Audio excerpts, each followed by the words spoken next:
ডাকাতি করেছি, মানুষের ধন দৌলত টাকা পয়সা সোনা দানা আমি কত ভাইয়ের মুখ খালি করে দিয়েছি, কত ভুঁড়ের শীতের সিঁদুর মুছে দিয়েছি। তাই তো আজ নিশীতে আমি একই স্বপ্ন দেখলাম, আমার মা আমাকে ডেকে ডেকে বলছে, হরে হরে বলুয়া তুই আর ভাগ্যি জীবনে ডাকাতি করিস রে, যদি করে আমি তোকে অভিশাপ দেব। না না মা, তুমি আমাকে অভিশাপ দিও না মা, আমি তোমার নামে শপথ করে বলছি মা, আমি এক ঘৃণ্য পাপ কাজ ছেড়ে দিয়ে আমি আবার সমাজে ফিরে যাব মা, আমি আবার সমাজে ফিরে যাব। সমাজে যেতে দেওয়া হবে না বলো। কেন বড় ভাই? না তো ডাকাতি করতেই হবে। না বড় ভাই, আমি আর বাকি জীবনে ডাকাতি করব না বড় ভাই, আমি এই ঘৃণ্য পাপ কাজ ছেড়ে দিয়ে আমি আবার সমাজে ফিরে যাব বড় ভাই, তুমি আমাকে যেতে দাও। ডাকাতি যে করতেই হবে, আর যদি না করি ওকে এইভাবে করিব হত্যা। বড় ভাই, তুমি হয়তো ভুলে গেছো, তুমিও হয়েছো ডাকাত, আমিও হয়েছি ডাকাত, আমার হাতেও একখানা অস্ত্র রয়েছে, তোমার হাতেও একখানা অস্ত্র রয়েছে। তুমি কি করে ভাবলে আমি বিনা যুদ্ধে তোমার কাছে ডাকাতি স্বীকার করব? বেশ, তাহলে তো দেখা যাবে তোর এসো তবে বড় ভাই, দেখা যাবে কার বাহুতে কত শক্তি।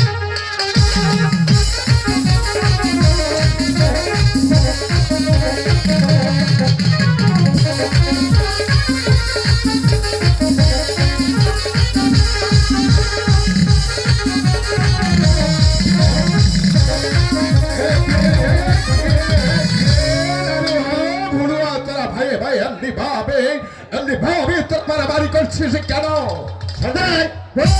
সে আর ডাকাতি করবে না। ডাকাতি করবে না? একই বলো সর্দার। এই কালুয়া যা বলেছে তাকে সত্য? হ্যাঁ হ্যাঁ সর্দার, আমি আর বাকি জীবনে ডাকাতি করব না সর্দার, আমি এই ঘৃণ্য পাপ কাজ ছেড়ে দিয়ে আমি আবার সমাজে ফিরে যাব সর্দার, আমি তোমার দুটি পায়ে ধরে বলছি সর্দার, তুমি আমাকে ক্ষমা করে দাও।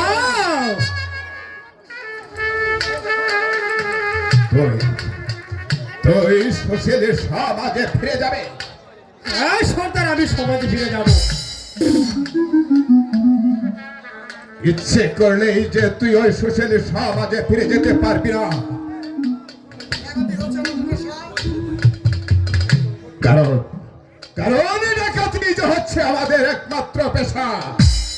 না সর্দার, আমি ভালো মানুষ হয়ে সমাজে ফিরে যেতে চাই, তোমরা আমাকে সমাজে ফিরে যেতে দাও। সমাজে তুই ভালো মানুষ হয়ে সমাজে ফিরে যেতে চাস? তোর কি মনে পড়ে না তুই সেদিন এক ফোটো খাবারের জন্য ওই রাস্তায় রাস্তায় কেটে বেরিয়েছিলি? সেদিন তো এই সমাজ তোকে তো দিয়েছিল না এক ফুটো খাদ্য, আর সেদিন আমি তোকে ওই রাস্তা থেকে ঘুরিয়ে এনে আমি তোকে আমার এই রাস্তার মুক্ত করে আমি যে তোর মুখে আহার তুলে দিয়েছি। তুই বলে গিয়েছিস সর্দার, গতকালকে ট্রেন ডাকাতি করে 50,000 টাকা নিয়েছি, সেই টাকা বলিও সে অস্বীকার করছে। সর্দার সর্দার, সত্যি করে বল তুই সেই টাকাগুলো কি করেছিস? সর্দার, আমি গতকাল ট্রেন ডাকাতি করে 50,000 টাকা নিয়ে আমি আপনার আস্তানায় ফিরছিলাম, তখনই দেখি উঠানে খায়ের কিছু লোক পেটের ক্ষুধার জ্বালায় রাস্তার ধারে বসে হাহাকার করে চিৎকার করছে সর্দার। তারপর আমি ওদের কান্না সহ্য না করতে পেরে ওই 50,000 টাকা আমি ওদের মাঝে ফেলে দেয়।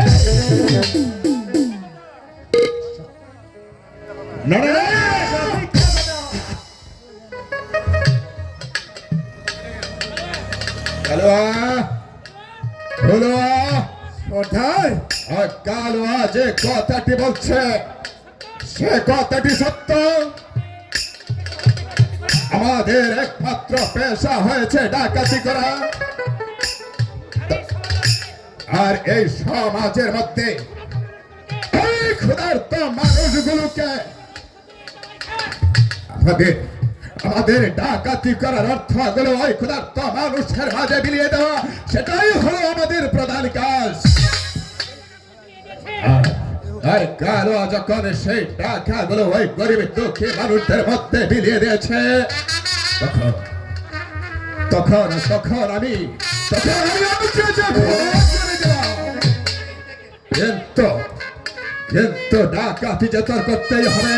না না সর্দার না, আমাকে তুমি সমাজে ফিরে যেতে দাও। সমাজ, হ্যাঁ সর্দার।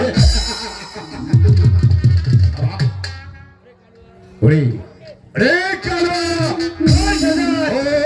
ও কিছুতেই রাজি হবে না। ওকে তুই চাপ দিয়ে পিঠের ছালগুলো তুলে নে।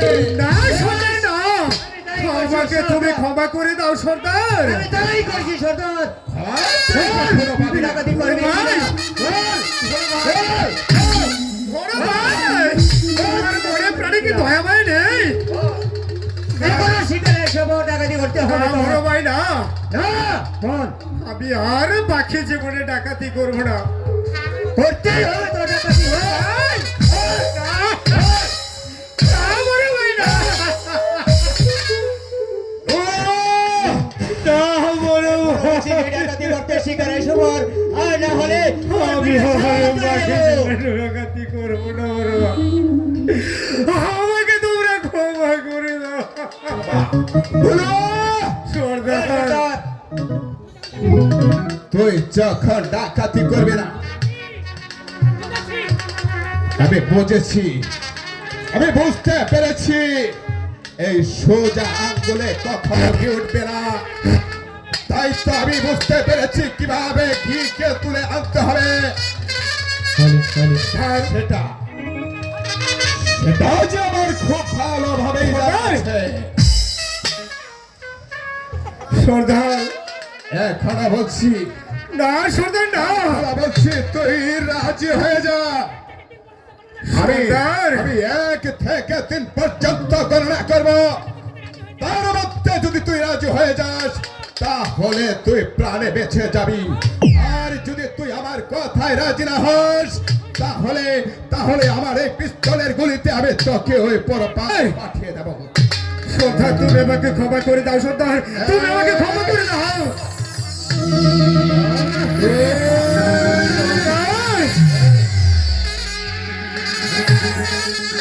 সর্দার আমি রাজি, সর্দার আমি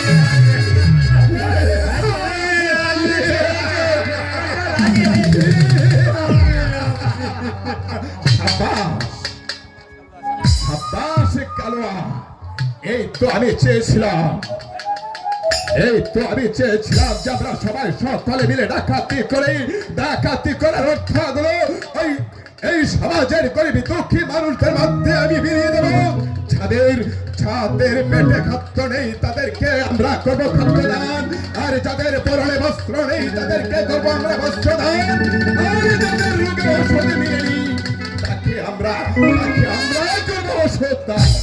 সর্দার এই আনন্দের মধ্যে আরেকটু আনন্দের দরকার ছিল, একটু নাচ গান করতে ভালো ছিল না? নাজি গান বেশ। তাহলে তুমি ওই বাইশিদের আয়োজন করো গিয়ে। কোথায়